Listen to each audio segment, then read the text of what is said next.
Dê uma olhada nessa abordagem e me diz o que você acha, que eu comento, como sempre, logo em seguida. Salve, meu parceiro. Ele não quis dar um salve, agora ele vai voltar e ele vai enquadrar o pai. Ó, forte abraço, certo? Eu tô junto com a força. Costa na parede aí. Polícia Militar, Estado de São Paulo. Costa lá. Aí, ó. Policial militar que eu fui por muito tempo, eu sei o porquê que aconteceu essa abordagem. Essa abordagem aconteceu porque o cara foi forgado. Provavelmente por saber que eu vou comentar essa ocorrência, você já estaria pensando o que você justificaria para abordar uma pessoa nessa situação. Ia colocar isso, colocar aquilo outro. Porém, saiba que em 99,9% das vezes, numa abordagem como essa, se você encontra alguma coisa, o policial não costuma colocar o motivo da abordagem. E se coloca um motivo genérico, motivo padrão, motivo totalmente abstrato. Mas indo aos fatos, pode-se verificar que essa abordagem não teve nenhuma fundada suspeita. O indivíduo tão somente tirou onda com os policiais, falando que ia mandar um salve para os policiais com um copo de bebida na mão e o celular na outra mão. Qual a fundada suspeita nisso? Não há, meu querido policial. Infelizmente, não há.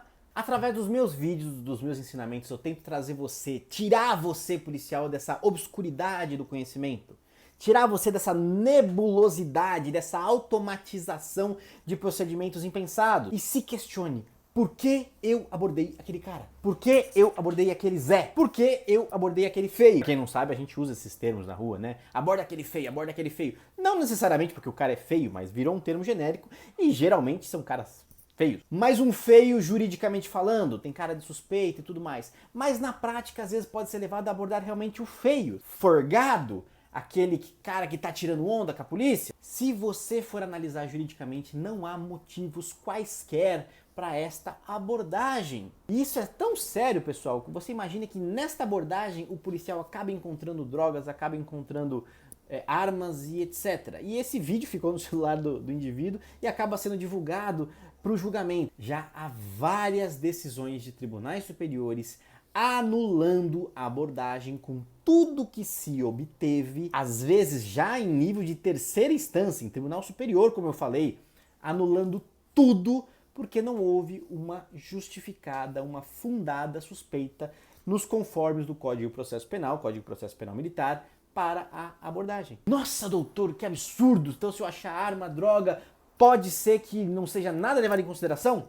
Pode. Se você agir fora do esperado, fora da legalidade, e sim, uma abordagem sem fundada suspeita, ela é ilegal, a não ser que seja uma abordagem de trânsito, que não exige que ninguém ponha a mãozinha na cabeça e tome uma busca pessoal. A busca pessoal é feita sobre fundada suspeita ou ordem judicial. Se você não tem uma fundada suspeita para abordar, se você acha qualquer objeto de corpo de delito nesta pessoa, qualquer instrumento de crime, essa abordagem é nula. Não fui eu que fiz as leis, pessoal. Tô só falando pra vocês a vida como ela é. Ah, doutor, mas tem juiz que considera. Sim, tem juiz que considera.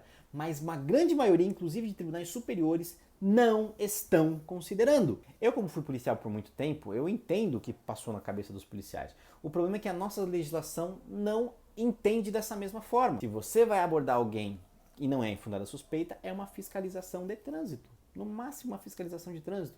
Você não pode fazer o que os policiais fizeram pela nossa legislação, você gostando ou não. Tanto é que você imagine, se isso tivesse ocorrido no Itaim Bibi, em Pinheiros, em São Paulo, por um indivíduo de terno e gravata, provavelmente os policiais mandariam um salve de volta ao invés de mandarem colocar a mão na cabeça. Estereótipos são criados naturalmente ao longo de anos de atividade policial. O problema é que você tem que combater esses estereótipos e utilizar a seu favor na legislação. Só aborde se você tiver fundada suspeita. Se o seu comandante pediu para você fazer abordagens, números de abordagem, faça fiscalizações de trânsito.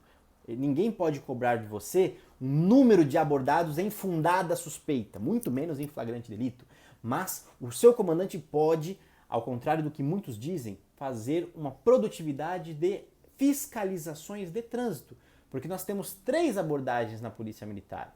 A agressor da lei, a infrator da lei, nós temos a indivíduo infundada suspeita, e essas duas não tem como nenhum tipo de comandante, nenhum coronel supremo, ele pode falar, eu quero 20 abordagens infundada suspeita no dia. Isso não existe. mas ele pode fazer. Tá tranquilo? Faça fiscalizações de trânsito. Isso pode ser feito, isso pode ser cobrado.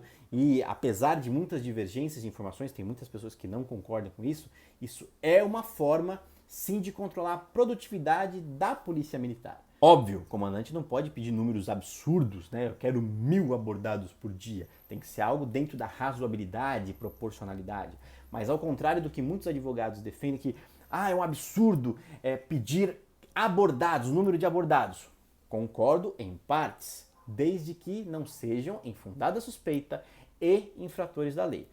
É possível sim pedir número de abordados de fiscalizações de trânsito, em fiscalização de polícia. Qualquer outra das abordagens, infundada suspeita e infrator da lei, fora das linhas do Código de Processo Penal, é uma abordagem ilegal e ela pode ser totalmente nula. Inclusive, dependendo da situação, pode o policial inclusive incorrer em abuso de autoridade. Doutor, então como você justifica então a abordagem e fiscalização de polícia, sendo que o Código de Processo Penal não fala da fiscalização de polícia? Porque nós aí não estaremos sob a égide do Código de Processo Penal. Nós estamos sob a égide do direito administrativo e do poder de polícia.